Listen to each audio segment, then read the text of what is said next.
آپ زخمی تو نہیں؟ ابھی تک تو نہیں، میں نے جواب دیا۔ اچانک کچھ لوگ اس بغلی دروازے سے باہر نکل آئے جہاں سے چند لمحے پہلے میں نکلا تھا۔ ان میں سے کچھ ایک تو بند دروازے پر کلہاڑیاں برسانے لگے اور کچھ بیرونی سیڑھیوں سے حویلی کی چھت کی طرف لپکے۔ باقی افراد دیوانوں کی طرح ہمارے آس پاس چکرانے لگے۔ ڈگنگ مشین کی اس آڑ میں ہم زیادہ دیر محفوظ نہیں رہ سکتے تھے۔ کسی بھی لمحے خانہ بدوش ہمیں نشانہ بنا سکتے تھے یا ہم ان کا خون بہانے پر مجبور ہو جاتے۔ میری نگاہ تہہ خانے کی طرف اٹھی۔ تہہ خانے کا آہنی دروازہ ہم سے 30-40 قدم کی دوری پر تھا۔ دروازے کے سامنے گنوں سے لدے ہوئے ٹرک کا ہیولا صاف دکھائی دیتا تھا۔ ٹرک کا منہ حویلی کی گیٹ کی طرف تھا، جیسے وہ اس گیٹ سے نکلنے کے لیے تیار ہو اور خود بھی یہ چاہتا ہو کہ جلد سے جلد یہاں سے نکل جائے۔ صفدر، میں نے سرگوشی کی۔ جی، اس نے ہنکارا بھرا۔ ٹرک کی طرف چلتے ہیں۔ ہم تینوں ایک ساتھ کھڑے ہوئے اور جیسے پہلے سے طے شدہ پروگرام کے تحت ٹرک کی طرف لپکے۔ میں جانتا تھا کہ نہ صرف ٹرک کا دروازہ کھلا ہے بلکہ چابی بھی اگنیشن میں موجود ہے۔ ہنگامہ شروع ہونے سے چند سیکنڈ پہلے میں نے خود دل محمد کو ڈرائیونگ سیٹ پر بیٹھے اور ٹرک اسٹارٹ کرتے دیکھا تھا۔ اب اگر قسمت ہمارا ساتھ دیتی اور چابی اگنیشن میں موجود ہوتی تو ہم ٹرک سمیت خانہ بدوشوں کے اس خونی نرغے سے نکل سکتے تھے۔ یوں ہی ہم ٹرک تک پہنچے، حویلی کی چھت سے کوئی جانگلی لہجے میں پکارا، وہ دیکھو، وہ جا رہے ہیں حرام کے جنے۔ دائیں جانب سے میں نے کیبن کا دروازہ کھولا اور بائیں جانب سے صفدر نے۔ ایک سیکنڈ کے اندر ہم کیبن کے اندر تھے۔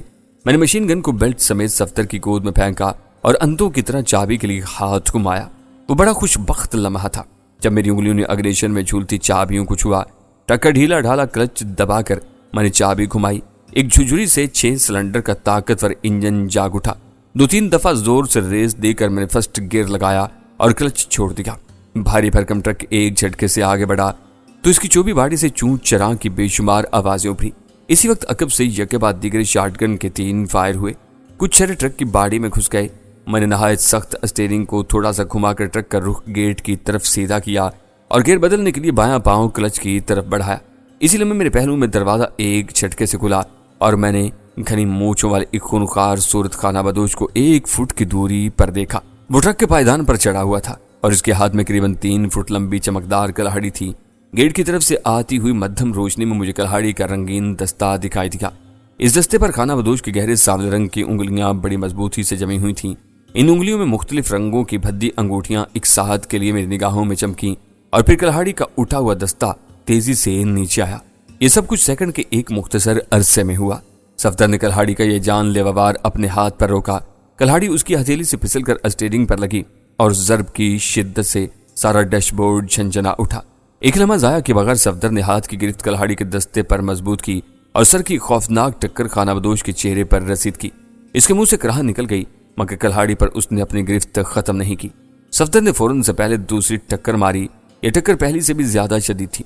خانہ بدوش جو ذرا دیر پہلے خونخوار ہو رہا تھا ایک دم دفاعی پوزیشن میں آ گیا۔ میں نے اس کے منہ اور نتنوں سے سیاہی مائل لکیریں پھوٹتی دیکھیں۔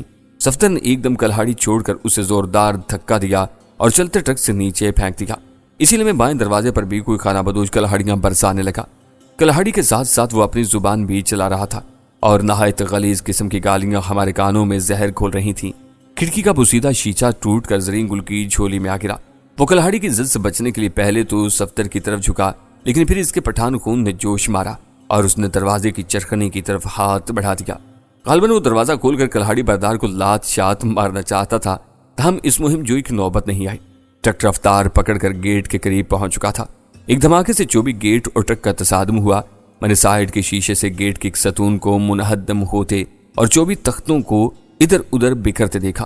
جو خانہ بدوش ٹرک کے ساتھ ساتھ بھاگ رہا تھا وہ دوسرے ستون سے ٹکرایا اور گیٹ کے ملبے سے الجھ کر رہ گیا۔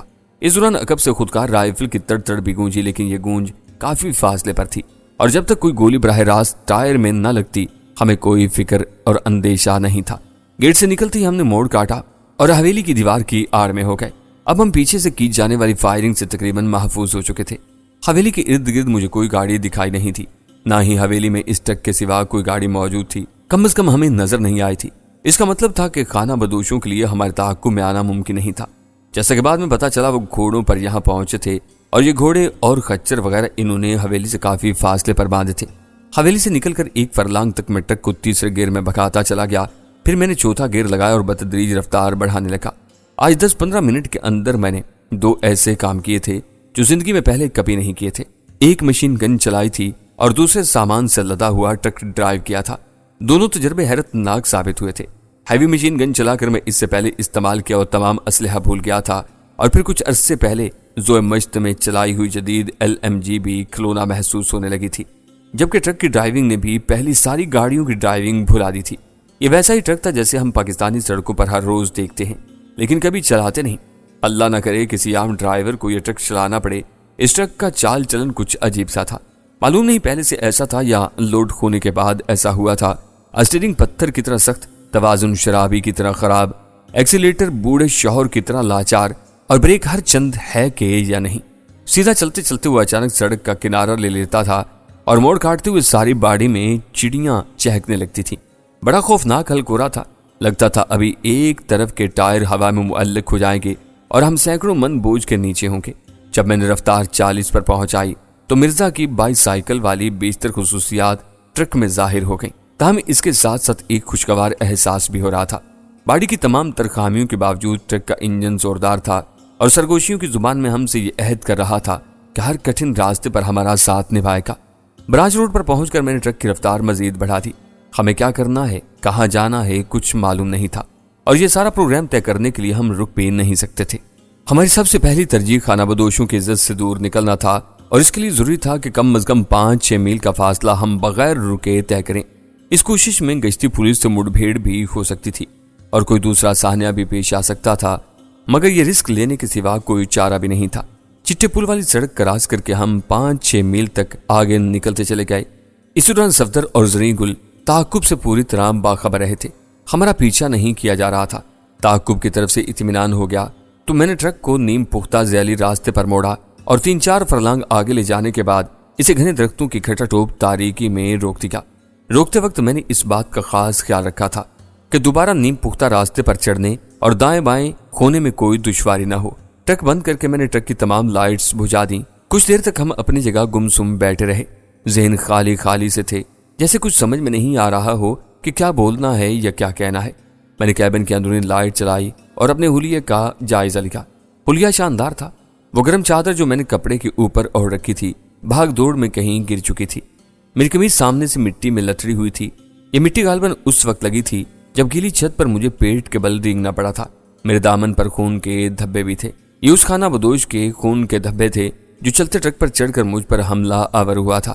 صفدر کی دھواں دھار ٹکروں نے اسے جو نقصان پہنچایا تھا، ان ٹکروں کا ثبوت ان خونی دھبوں کی صورت میں میری قمیض پر چپکا ہوا تھا۔ صفدر اپنی ہتھیلی دیکھ رہا تھا۔ کلہاڑی وہاں پھسلتی ہوئی لگی تھی، لہٰذا بہت گہرا کٹ نہیں آیا تھا۔ زریں گل نے ایک پٹی پھاڑ کر صفدر کے ہاتھ پر باندھ دی۔ کلہاڑی کی ضرب کی اصل شدت اسٹیئرنگ نے جھیلی تھی۔ اسٹیئرنگ پر ایک گہرا کٹ آ گیا تھا اور اسٹیئرنگ کے گرد لپٹے ہوئے فوم کے ٹکڑے نیم مردہ ہو کر نیچے لٹک رہے تھے۔ یہاں رکنے سے پہلے میں نے مشین گن سیٹ کے نیچے ایک مناسب خلا میں رکھ دی تھی، تاہم اس کا کچھ حصہ ابھی باہر تھا اور کیچڑ سے لترا ہوا تھا۔ بلٹ اسٹرائپ بھی نظر آ رہا تھا۔ ہم نے کوشش کر کے اسٹین گن کو سیٹ کے بالکل نیچے کر دیا اور موبل آئل کے ڈبے خلا میں اس طرح رکھ دیے کہ سیٹ کے نیچے جھانکنے سے فوراً گن پر نگاہ نہ پڑ سکے۔ زریں گل دروازہ کھول کر نیچے اترا اور اس نے اپنی جھولی میں گرے ہوئے شیشے کے ٹکڑے نیچے جھاڑ دیے، پھر اپنی چادر اتاری اور میری طرف بڑھا دی۔ استاد جی، اس چادر کا تم کو ہمارے سے زیادہ ضرورت ہے۔ میں اس کی بات سمجھ رہا تھا۔ میری قمیض خون سے داغدار ہو گئی تھی۔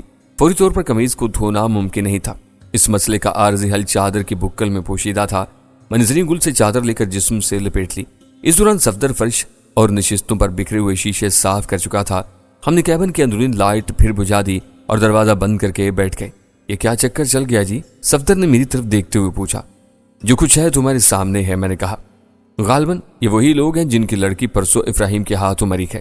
تم نے سنا ہی ہوگا کہ ایک شخص بالی کا نام لے کر اسے آوازیں دے رہا تھا۔ ہاں جی، آواز تو ہم تک بھی پہنچی تھی، لیکن میں اس شخص کو دیکھ نہیں سکا۔ دراصل جب ڈرائیور دل محمد چھت سے نیچے گرا اور آپ نے بھاگ کر چھلانگ لگائی اور میں سمجھ گیا تھا کہ اب فائرنگ ہوگی، میں اور زریں گل کھلی جگہ پر تھے۔ ہم دوڑ کر ڈگنگ مشین کی اوٹ میں چلے گئے۔ اگر نہ جاتے تو نقصان اٹھاتے۔ دل محمد کا نام سن کر میری آنکھوں میں خونی منظر گھوم گیا جب ایک خانہ بدوش کی وزنی کلہاڑی نے انسانی سر کو نشانہ بنایا تھا اور یوں لگا تھا جیسے کسی ٹال پر پٹھان لکڑی پھاڑی ہو۔ وہ آواز جیسی ابھی تک میری کانوں میں گونج رہی تھی۔ میں نے صفدر سے کہا، دل محمد کا کام تمام ہو گیا ہے، میری آنکھوں کے سامنے قتل ہوا ہے وہ، اور وہ چوکیدار نشان علی بھی مارا گیا ہے۔ اوہ! صفدر کے ہونٹ تعصب سے سکڑ گئے۔ زرین گل بولا ہمارا تو خیال ہے اور لوگ بھی قتل ہوا ہوگا، 3-4 بار مشین گن کا آواز سنا ہے ہم نے۔ میں نے کہا 2 بندے تو میرے ہاتھوں سے گرے ہیں، اس سے پہلے چوکیدار نشان علی نے بھی 1-2 برسٹ مارے تھے۔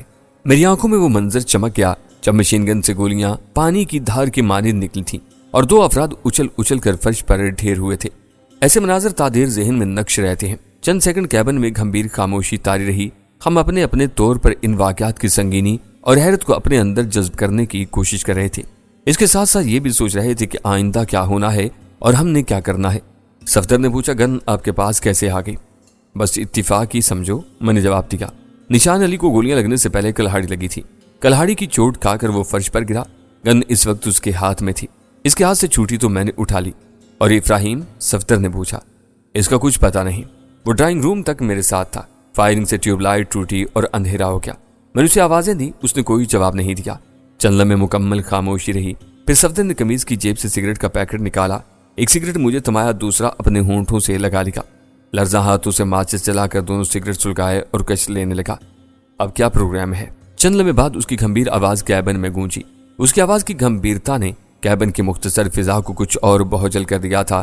میں نے اس برفیلے بوجھ کو مسکراہٹ کے ضرب سے توڑنے کی کوشش کی۔ پروگرام کیا ہے؟ اب سارے پروگرام ہمارے ہی ہیں۔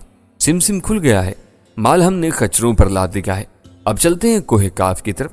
غالباً اس وقت ہمارا شمار دنیا کے امیر ترین افراد میں ہوتا ہے۔ کیا خیال ہے تم دونوں کا؟ صفدر اور زرین گل کے تنے ہوئے اعصاب بھی کچھ ڈھیلے پڑ گئے۔ صفدر نے گہری سانس لے کر کہا، بات تو آپ کی بالکل ٹھیک ہے، اس وقت ہم بے حد امیر ہیں، لیکن زور کس پر ہوا؟ اس وقت پر 10-15 منٹ یا آدھے گھنٹے بعد کیا ہوگا یہ ہمارے فرشتوں کو بھی خبر نہیں۔ کیوں خبر نہیں؟ بالکل خبر ہے۔ میں نے اختلاف کیا۔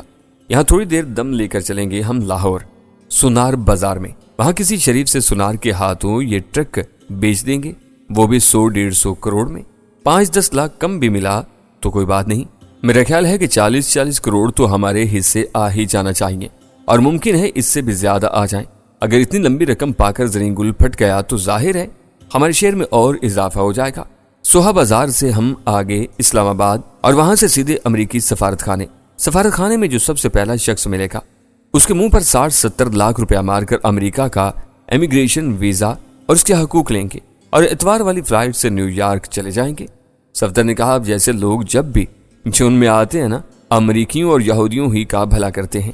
سوچیے اگر رقم ہمارے پاس آ ہی گئی ہے تو پھر کیوں نہ مسلم امہ کا فائدہ کریں۔